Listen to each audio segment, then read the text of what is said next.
আসসালামু আলাইকুম। আজকে আমি দেখাবো যে এআইতে আমি একটি প্রশ্ন করেছি এবং এআই উত্তর দিয়েছে এবং তার রিপ্লাই যে আরেকটি উত্তর প্রশ্ন করে আমাকে মানে আরও কিছু জানতে চাওয়ার জন্য যে প্রশ্নটা করে ওই প্রশ্নটা দেখে আমি অবাক হই।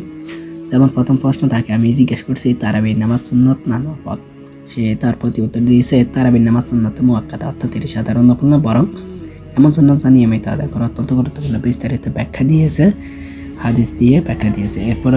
তারপর সংক্ষেপে বলছে ফরজ নয়, সুন্নাতে মুআক্কাদা, সাধারণ নফল নয়।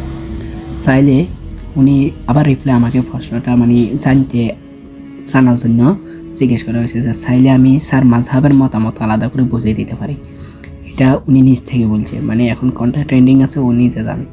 এরপরে আমি প্রশ্ন দিই যে মাযহাবের মতামতটা দাও।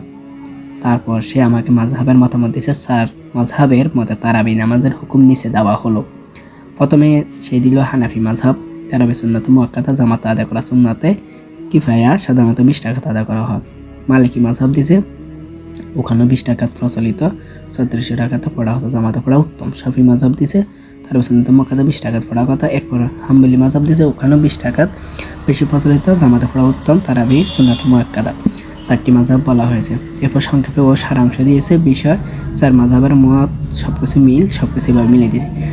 সে পরের প্রশ্ন আমাকে আবার রিপ্লাই আমাকে একটি কথা জড়িয়ে দেয় যেন আমি ওই প্রশ্নটা করি। ও নিজ থেকেই বলছে আপনি চাইলে আমি 8 টাকাত বনাম 20 টাকাতে দলিল সহ বিস্তারিত তুলনাও বুঝিয়ে দিতে পারি। অর্থাৎ বর্তমানে 8 টাকা 20 টাকার মধ্যে যে দ্বন্দ্ব চলতেছে ওটাও সে জানে, ওটা আবার সেই রিপ্লাই নিজ থেকে বলছে, আমি বলিনি। তো আমি বলছি দেওয়ার জন্য দাও। তো সে দিছে 8 টাকার বনাম 20 টাকার তারাবি দলিল ভিত্তিক তুলনা। তারাবি কেবল রমাদান মাসে আদায় করা হয়, এই বিষয়ে মতভেদ মূলত রাকাত সংখ্যা। প্রথমে 8 টাকাতের মতামত দিয়েছে, দলিল হাদিসে এসেছে মহানবী মুহাম্মদ সাল্লাল্লাহু আলাইহি ওয়াসাল্লাম রমজান ও অন্যান্য সময় 11 রাকাতে বেশি পড়তেন না। সহিহ বুখারী, সহিহ মুসলিম। এখানে 11 রাকাত সমান 8 রাকাত কিয়াম প্লাস 3 রাকাত বিতর।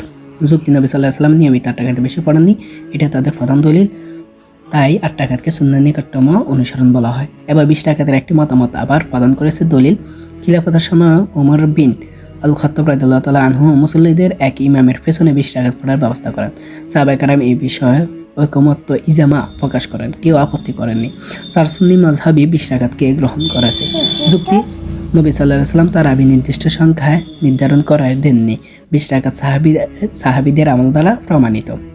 আবার নিজ থেকে তুলনামূলক একটা সারাংশ দিয়েছে, সারাংশতে বিষয় এবং 8 টাকাতের মত এবং 20 টাকাতের মত সহকার দিয়ে দিয়েছে।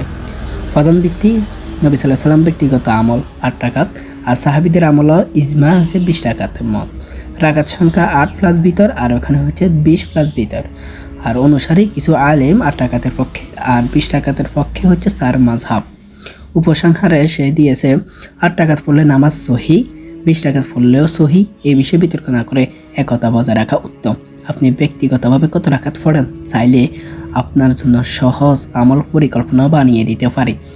আর এই সুন্দর যুক্তি সহকারে টাকাত বনাম 20 টাকার মধ্যে একটি সুন্দর আলোচনা করছে, ওই বিষয়টা আপনাদেরকে জানিয়ে দিয়েছি।